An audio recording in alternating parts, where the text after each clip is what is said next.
Auto চালাতাম 3 বছর, তারপর গাড়ি পাতাম 4 বছর, মহিষ চালাচ্ছি আজ 2 বছর। অটো চালানো বন্ধ করলাম মহিষের লেগে, মহিষের ময়ে করি গাড়ি চালানো বাদ দিলাম।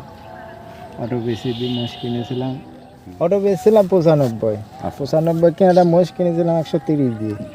আর বাড়ির ছেলে 5টা, এটা ধরেন লালন পালন করতে বছরে 3টে বেশি, 2টি লাখি, এই তারপরে দিনে পরটা যাচ্ছে ভাই।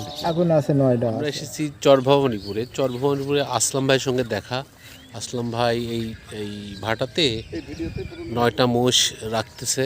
তিনি আগে গাড়ি মহিষ বইতেন, এখন হচ্ছে মহিষ প্রতিপালন করে তিনি আয় রোজগার করেন এবং ওনার এখন খামারে 9টা মোষে তিনি প্রতিপালন করলে বছরে তিনি 5-7 লাখ টাকা ইনকাম করেন। আর মহিষের গাড়ি বন্যা কারণ হচ্ছে অনেক দূর যাইতে হয়, এইভাবে বলছেন তিনি। মহিষ পাললে দুধ বেশি, বাছুর বেশি, তারপরে দিনে পরটা যাচ্ছে। দুধ 100 টাকা লিটার হয়, ধরেন 5 কেজি 10 কেজি করে হয়। স্বপ্ন ধরেন আমার শখ করে তাতেই আমি পালি। জমি তো আছে, জমি চাষাবাদ করে মরিচ লাগাই, একটু চাল কুমড়ি লাগাই। না মহিষের খামার করার ইচ্ছা নেই, মাঠঘাট নেই, তাতে পানি ডুবে যাচ্ছে। আচ্ছা, খুব কষ্টের পর লাগতেছে। মহিষ বিক্রি করে পেটে খাতে হবে, একটু ওই টই লাগতে হবে। লাভ আছে ভাই, লাভও আছে আবার খরচও আছে। ধরেন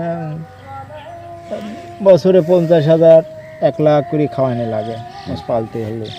লাভও আছে, খাওয়ানোর ভিতরে কথা বুঝলেন না। না খাতে দিল তো বেসাদ হয় না, মোষ হয় না। গাড়ি চলায়নি ভাই, বিন্দাস আর কতদিন খাবো কর। মেলা জায়গায় গেছি, বাইকুলা, সাজাদপুর, ড্যামরা, কুষ্টিয়াও গেছি। আচ্ছা, আর এত ভাল লাগে না, তাতে দেশে এই মোষ কিনে এই মোষে পালতে ভাই। এই মোষ কি গাড়ি পাওয়ার জন্য না? না না, এই মোষ খালি পালার লেগে নেই, পালানি লেগে 2টি বেশি 4টি লাখি, এটি ভাই। বছরে কেমন থাকে? বছরে থাকে লাখ 2-3 লাখ থাকে। 5টা মোষ থাকলে পারে 2টি বেচলাম আর 3টি বেচলাম, লাভ আছে, পুষলে পারে লাভ আছে। মোষ কিনলাম, এই মোষ ছিল আমার আগে, মোষ কটা কষ্ট পাইতে আমি নিজেই লাগতেছি। ধরেন আচ্ছা, পরের দিন লাগালে মোষ বাঁচে না, আমি নিজেই লাগতে চাই 2 বছর। ধরেন 3 রেকিং হয়েছিল 15টা, 6টা লাখিয়েছি।